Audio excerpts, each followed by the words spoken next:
एक दिन मैं बैठा था, कथा कर रहा था, श्रोता बैठे थे, गुरुजी आए मंदिर में अपने घर से। मैंने खड़ा होकर सत्कार नहीं किया, क्योंकि मैं अपनी बेइज्जती समझूं था कि खड़ा होऊंगा तो सबका अट्रैक्शन इधर गुरुजी की तरफ हो जाएगा। अब मैंने बैठे बैठे दर्शन कर लिए, ऐसे बस थोड़ा सा नाम मात्र सा सिर झुकाया, खड़ा नहीं हुआ मैं। अब गुरुजी तो आए थे अपना लगे पूजा पाठ करने मंदिर में, एक कोने में बैठकर वह आकाशवाणी हुई मंदिर में, कह रहे दुष्ट, तूने अपने गुरु का अनादर किया है, तुझे 1,00,000 वर्ष के लिए नरक में डालता हूँ। भगवान शिव की आकाशवाणी हुई, क्योंकि ब्राह्मण शिव का पुजारी था। अब वो आकाशवाणी सुन ली गुरुजी ने। उसने कहा, अरे बेटा भूषण, उसका नाम कुछ और था उसमें, बेटा भगवान क्यों नाराज हो गया तेरे से? गुरुजी ने नहीं ध्यान दिया कि इसने मेरा आदर किया या अनादर किया। संत के विषय में एक वाणी कही है गरीबदास साहिब जी ने कि आदर अनादर करो क्यों ना कोई, मम संत शरण जगत जान छोई। अब संत ये नहीं देखते आदर अनादर को, लेकिन शिष्य को हानि घनी हो जाती है जो आदर नहीं करता, नियमित नहीं रहता। तो उस गुरु ने पूछा, बेटा क्या गलती करती, भगवान आपसे क्यों रुष्ट हो गए? अक्षमा याचना कर, दयालु है भगवान, माफ़ कर देंगे तेरे को। और खुद भी अर्ज की, हे भगवान बच्चा है आपका, गलती होगी, बालक है, अक्षमा करो। तब उसने आकाशवाणी की फिर दोबारा भगवान शिव ने, जब ये निकम्मा व्यक्ति अपने गुरु का आदर नहीं करता तो मेरा क्या आदर करेगा? गुरु एक रिहर्सल करनी होती है गुरु जी को भगवान की तरह मानकर, क्योंकि हम जैसा व्यवहार गुरु जी के यहाँ कर रहे हैं तो परमात्मा इस रूप में आपको वहाँ ऊपर जा कर के आपकी परीक्षा लेगा। एक स्थान है मानसरोवर पर, तो वहाँ जो जैसा भाव आपका यहाँ वैसा वहाँ होगा, जैसे स्वप्न में होता है। तो वहाँ से वापस आने के बाद फिर आप बहुत युगों तक वहाँ नहीं जा पाओगे। इसलिए एट प्रेजेंट आपने गुरु जी के साथ ऐसा व्यवहार करना चाहिए, ऐसा बोलना चाहिए जैसे हम भगवान से कर रहे हों। तो इस प्रकार ना करने से तब उसने कहा कि जिसने आपका अनादर किया, आपका नहीं मेरा अनादर किया, इसको 1,00,000 वर्ष तक नरक में डालूंगा। फिर काफ़ी समय तक हाथ जोड़े रहा ब्राह्मण, आपका बच्चा है, बख्श दो दाता, बालक है, गलती होगी, अरे तो भी मांग माफ़ी बच्चे, माफ़ी मांग। लेकिन फिर आकाशवाणी हुई कि मेरा वचन ना खाली जाई, यम के लोग चलो रे भाई। अब काकभूषण कहता है कि मेरी मृत्यु होगी, मैं नरक में डाल दिया गया 1,00,000 वर्ष तक।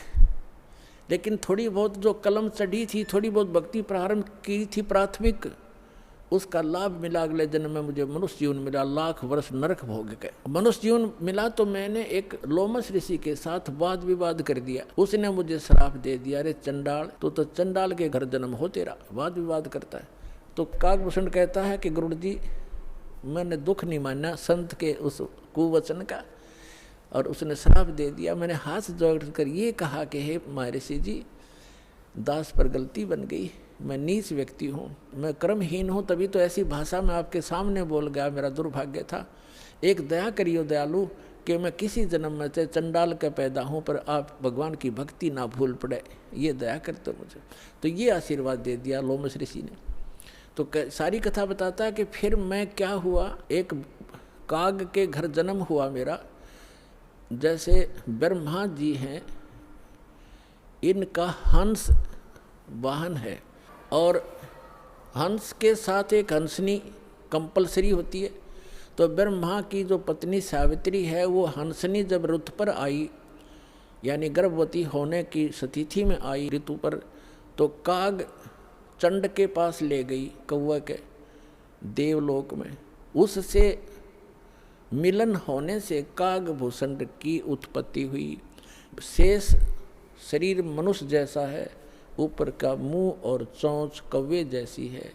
तो वो अब उसने फिर क्या मिला, जब वो काकभूषण के रूप में जन्मा, तब कहते हैं मुझे जोगजीत नाम के एक महापुरुष आकर मिले। वो परमात्मा जैसे दास ने आप पूरे सत्संग में ये निर्णय किया कि वो परमात्मा स्वयं आकर अच्छी आत्माओं को यथार्थ ज्ञान देता है। तब उसने बताया कि मुझे जोगजीत नाम के एक संत मिले, जिन्होंने मुझे उस परमात्म तत्व का ज्ञान दिया। उन्होंने मुझे ऐसा मंत्र दिया जिससे मेरी यह स्थिति हुई कि मेरा बहुत युगों तक अमर शरीर होगा। अब काकभूषण की भी मृत्यु होगी, क्योंकि अब ये समय है, इस समय में जब काकभूषण का जन्म होता तो मोक्ष हो सके था। अब जो प्रसंग आज का चल रहा है कि दो प्रकार से मानव शरीर प्राप्त है। आप जो परमात्मा के लिए भटक रहे थे और यहाँ आ गए, आप बहुत पुण्यकर्मी प्राणी हो, पिछले जन्म में भी आप मानव थे और मानव जैसा स्वभाव है। जहाँ कहते हैं लाइन लगा लो, लाइन लगा लेते हो, जहाँ कहते हैं यहाँ ऐसे बैठ जाओ, वहाँ जाओ, ये करवा लो, तो क्योंकि आप सभ्य हो और ऐसे व्यक्तियों को शीघ्र ही ज्ञान प्राप्त हो जाता है, शीघ्र ही ढल जाते हैं जैसे संत ढालना चाहता है। आपके मैल घड़े नहीं थे, और जो मैला कपड़ा ज़्यादा होता है धोबी को उसको ज़्यादा प्रयत्न करना पड़ता है, साफ वो भी हो जाएगा। तो इस प्रकार स्थिति है। जो दूसरी टाइप के व्यक्ति हैं उनके ऊपर भी रजा होगी, क्योंकि जगह जगह भगवान की चर्चा चल रही है, टीवी चल रहे हैं। एक ही घर में 4 सदस्य हैं, 3 ने नाम ले लिया, एक सुनता भी नहीं, तो वो मनुष्य योनि से आया हुआ प्राणी नहीं है, को पूर्व संस्कार से जुड़ गया। लेकिन धीरे धीरे जब सारे परिवार लग रहा है, परमात्मा की वाणी चलती है, उस पर उस वाणी का भी असर होगा और आज पूरा विश्व परमात्मा के चरणों में एक बार आएगा और सबका कल्याण होगा, चाहे किसी प्रकार जन्म हुआ हो। बोलो सतगुरुदेव।